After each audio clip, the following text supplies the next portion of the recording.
Hi guys, ફરી આપણે એક વિડીયો બનાવીએ છીએ તમારા માટે જ કે ભાઈ વિડીયો બનાવતા શું શું કરવું જોઈએ. કારણ કે આપણે કોઈ બી વિડીયો કે શોર્ટ મૂકીએ છીએ તો આપણે એનું પ્રોપર આપણે વ્યવસ્થિત રીતે એને બનાવવાનું, અને એ બનાવ્યા પછી મેઇન વસ્તુ કે તમારી બ્રાઇટનેસ હોવી જોઈએ, તમારો અવાજ પણ લોકોને સંભળાવવો જોઈએ. તો આ બધું બહુ ઇમ્પોર્ટન્ટ છે કોઈ પણ વિડીયો બનાવવા માટે, સામેના માણસને પણ સાંભળવા મળે. હવે આ મારો વિડીયો છે, ટૉપિક છે કે સબસ્ક્રાઈબર કેવી રીતે વધારવા, વ્યુઅર કેવી રીતે વધારવા.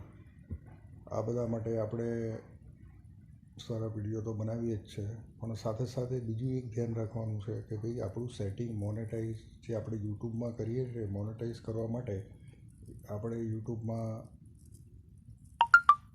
આપણે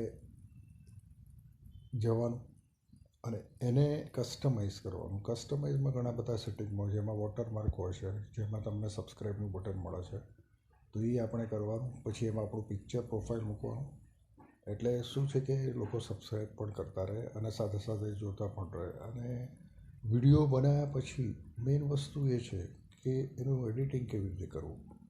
વિડીયો બનાવ્યા પછી એડિટિંગ કરવું એ બહુ ઇમ્પોર્ટન્ટ વસ્તુ છે, કારણ કે તમારું જે બી તમારા એક્સપ્રેશન છે, તમારું જે તમે જે પોતે ઓડિયન્સ સાથે વાતચીત કરો છો, એ તો ઓડિયન્સને પણ ખ્યાલ આવવો જોઈએ કે આ વસ્તુ. તો સબસ્ક્રાઈબર વધારવા માટે તમારે કન્ટિન્યુઅસલી કામ કરતા જ રહેવું પડશે.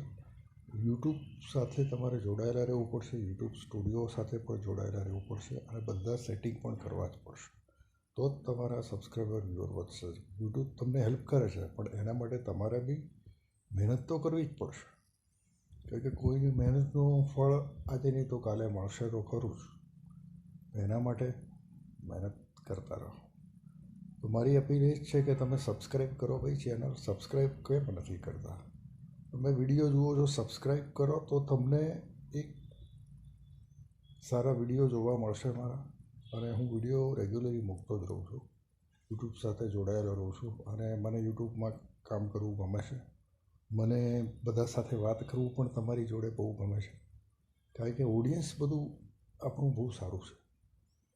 જેટલા લોકો સાથે તમે સારી રીતે વાત કરશો એટલું જ તમારું સારું થશે. રાઈટ? તો સબસ્ક્રાઈબ કરો અને વિડીયો જોતા રહો. Thank you.